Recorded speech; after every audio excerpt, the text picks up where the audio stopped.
Okay, so our next project is entitled Replacing Fish Meal with Single-Cell Proteins in Tilapia Oreochromis melodicus Diets in Zambia, which is a partnership between Texas A&M University, World Fish, and also want to recognize the Natural Resources Development College in Lusaka, where this is the site where it was conducted. Thank you. Hey, Mark, this is Delbert Gatlin. I would just wanted to make a few introductory comments. I think we're actually on the wrong slide set. If Jared can change over to the, there we go. Thank you so much. And again, I just wanted to make a couple of introductory comments. First of all, I want to thank the Fish Innovation Lab for their support and the opportunity to participate in this project. And then secondly, I'd like to mention that as many of the other Quick Start projects have demonstrated, there's a lot of different people involved, a lot of collaboration taking place. This particular project is no different, but Rodrigue Yosa certainly was the engine that helped to drive this project to success. And I'd like to turn it over to Rodrigue now as he presents the results of our project. Thank you very much, Delbert, and good morning, good afternoon, good evening, everybody. We go to the next slide, please. Yes. Aquaculture is, of course, as you know, the main consumer of the global fish meal. And there are a lot of environmental concerns regarding this practice. And a few reports recently demonstrated that the fish meal that is harvested, let's say the pelagic fish that are harvested from the Great Lakes and also the coastal zones of West Africa and turned into fish meal, will actually be used directly by vulnerable population and provide micronutrients that would be very good for people's health, instead of just being used to produce fish meal and then feed the fish. So this is a growing concern also on the African continent, although in practice, people still use a lot of fish meal. A few weeks ago in my village in Cameroon, I was talking with farmers and I asked them what are the constraints they are going through in terms of improving their farm productivity, and all of them, they just say they would like to get some fish meal. So it is, although there is an international concern about that practice, there are people who still want to use it on the continent. So it was important that in addition to the efforts that many scientists are deploying to replace fish meal with insect meal, with plant-based protein, that we also investigate how some single-cell protein could be used in this, and also we wanted to do this in the African context, precisely in Zambia. Next slide, please. So the overall objective of this study was to investigate the effect of partially or totally replacing fish meal in the diet of tilapia using a single-cell protein called diprobe. And specifically, we wanted to study the effect of this replacement on growth, nutrient neutralization, health, gut health, and also the condition factor of the fish, as well as estimate the optimal replacement level. And in addition to that, we also had some institutional and human capacity building objectives at the Natural Resource Development College in Lusaka, Zambia. Next slide, please. So to achieve the objectives. Next slide, please. So this project was conducted as a public-private partnership with many people from different organizations, as Mark said. And I want to thank him for this slide because this is coming from one of the previous presentations he made. Next slide, please. In this slide, we are showing how all these partners interacted. So actually, the project was led by Texas A&M University and World Fish, but we received a single-cell protein from the company Meridian in the US and a fish meal from Aleapa, Zambia. And we sent everything to Texas, where the feed was formulated and prepared. And then the feed was returned to wild fish in Zambia, and then we moved the feed to the facility of the Natural Resource Development College, Lusaka, where we ran the experiment. And the fish that was used to run the experiment came from Yalelo in Siavonga in Zambia. So every partner played a role. They were not just here to listen or to encourage us, but everyone had a role to play in this project, and we conducted everything together. And this slide also was borrowed from Mark's previous presentation. Next slide, please. So I don't know if you can see this clearly, but actually these are the diets that were formulated, and we replace in the red color, what you see there is the replacement level of fish meal by the Diet Pro. So we actually replaced 2%, 5%, 25%, 50%, 75%, and 100% of fish meal. Because as we mentioned previously, one of the objectives was to see whether we could replace them, we could replace fish meal partially or totally with the single cell protein Diet Pro. Next, please. And these diets, the experiment was conducted at the Natural Resource Development College.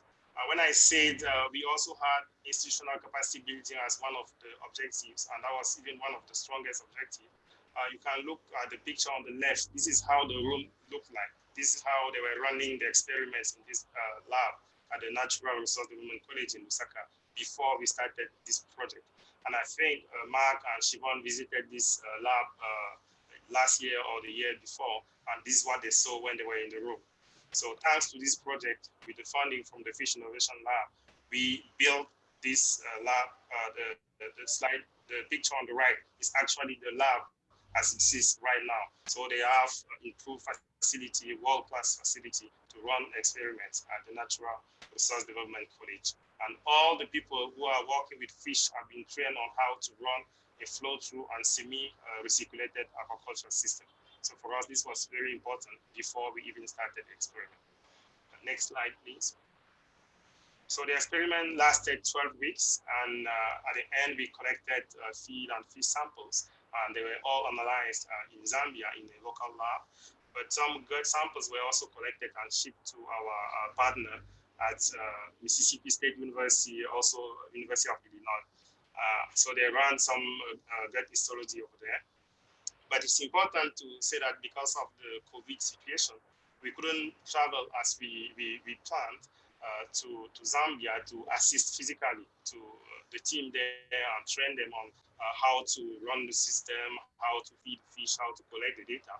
But luckily, with the technologies, we managed to participate actively to the sampling. As you can see on the picture on the top, that's me sampling from Penang. So the team is in Zambia, and we spent 10 hours together, me sitting in my office in Penang, and then harvesting. They were measuring the fish, taking the size, the weight, and giving me the data live. I had a spreadsheet collecting the data. And also my colleague, who is a co-PI in this project, Rose, even took the initiative to go there and work with them closely, training them, observing all the SOPs related to the COVID, of course, but she trained them personally how to work in the lab and collect the data. And prior to the final sampling, I dissected a fish in Penang, and I recorded a video that I sent to the team there so that they can practice and see how it works. So that's also something we did using the technology. Next slide, please. Yes, next click, please. So the initial weight of the fish was about 11 grams, and at the end, so the final weight was about 60 grams. So the fish grew very well during the experiment, and there was no adverse effect of the feeds on growth. And when you look at the data of the weight gain, so WG, and also the thermal growth unit coefficient, you can see that even though we had different replacement levels of fish meal with single cell protein, there was no effect on growth. So the ANOVA was non-significant, and we couldn't run any polynomial regression because there was no significant effects of the treatments. And this is a very good result because it means that we could totally replace fish meal with the single cell protein dipro produced by Meridian in the US. And this is a result that our partner, Aqua, the feed company based in Zambia, was looking for because they wanted to see whether they can replace the fish meal that they are using with this single cell protein, which is said to be more sustainable. So this was a very encouraging result. And the second objective, which was to determine the optimum replacement level, is not relevant anymore because we see that even at 100%, there is no effect on the growth. And if you look to the far right, also you will see that there was an effect of the treatments on feed intake and the feed conversion ratio.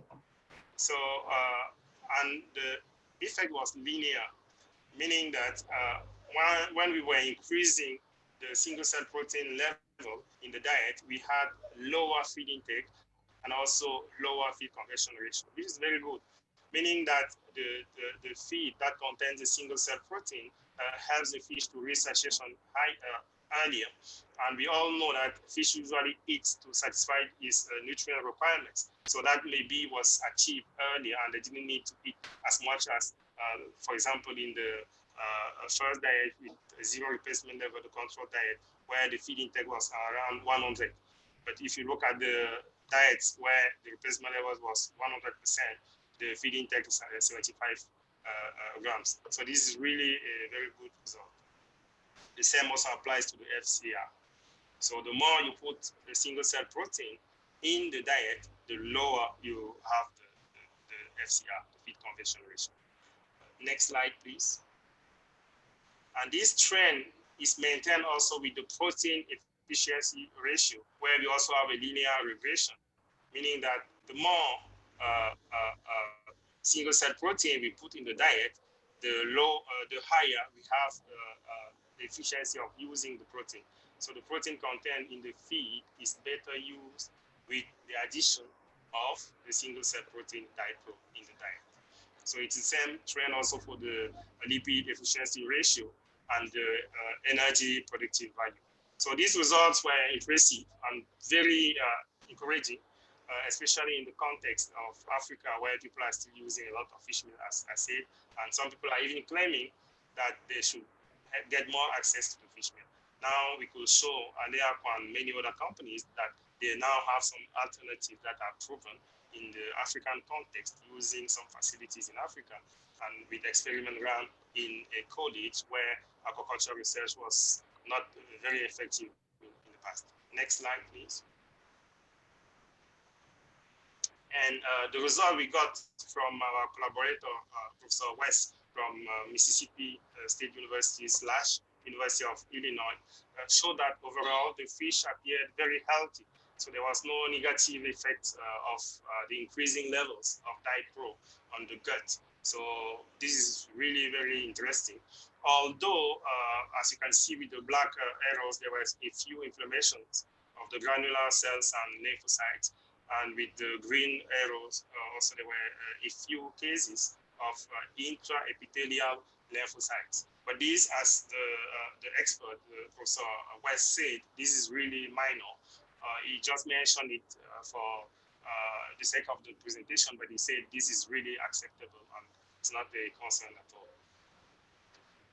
Next slide, please.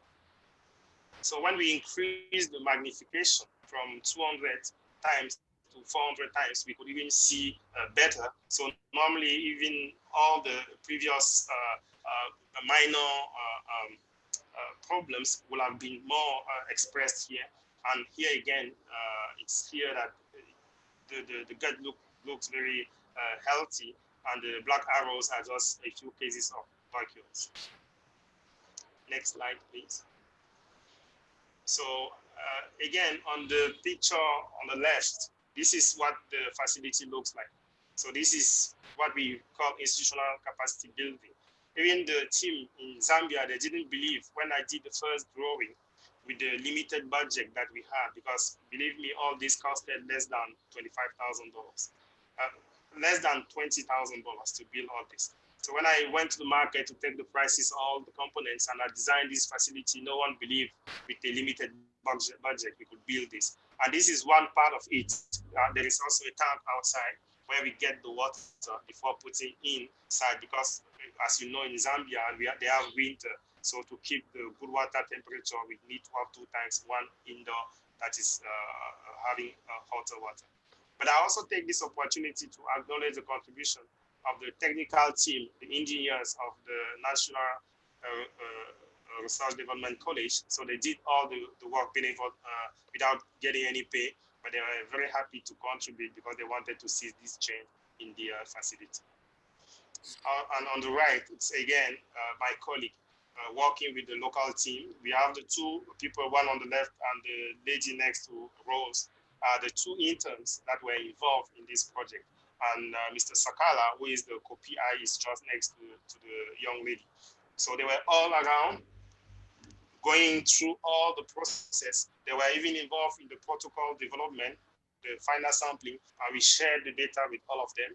So I had a chance to talk to each of them personally, and we are very happy that they know now what research is about, how to design a system, how to conduct experiments, to analyze the data, and to interpret the data. So these 2 aspects of capacity building were very important. And for them, it was even better than the experiment itself, because as I said, people who are going to use the results are Aleaqua, for example, and Meridian, our partners. But those who will stay with the hands-on experience are people from the Natural Resource Development College in Lusaka. Next slide, please. So there are 3 main lessons we have learned through this exercise that took a bit more than a year. The first one is that imports and exports of ingredient feeds and samples appear to be a real challenge. So it wasn't easy to ship the fish meal from Zambia to Texas A&M University, and then get the feed from Texas A&M University to Penang, and then get the Lusaka, and then get the guts, fish guts from Lusaka and ship that to Mississippi State University / University of Illinois. So all these delayed the experiment a little bit, but at least we learned through the process. And if we have to run another experiment using the same approach, we now know how to process with the paperwork and everything. The second lesson we have learned through all this process is that actually we could adapt to the COVID situation. So we learned how to use the technologies, and also we learned how to delegate some responsibilities to partners. So we are still willing to work with the Fish Innovation Lab and the partners to achieve more projects, even though we have the COVID still ongoing, COVID-19 still ongoing. And the third lesson is that this public-private partnership approach really works. And it works even when we are in different geographies. So when people are in Asia, Africa, North America, they can still work together and apply effectively this public-private partnership approach. So on this, we would like to go to the next slide and acknowledge the contribution of all the people. So this presentation is done by Delbert and myself, but we have a lot of colleagues involved indeed in this project, and all of them have contributed, as I said, effectively to the achievement of this project. So together, we are now at the stage where we are writing a manuscript to disseminate the results that came out of this experiment. Thank you very much. Thank you very much, Rodrigue. Thank you all to the team. And what amazed me is the adaptation that you all went through to adapt to the COVID-19 situation. And I know I'm well aware of the resilience of your team and challenges you overcame in moving ingredients in and out of the country. So amazing work and persistence. And so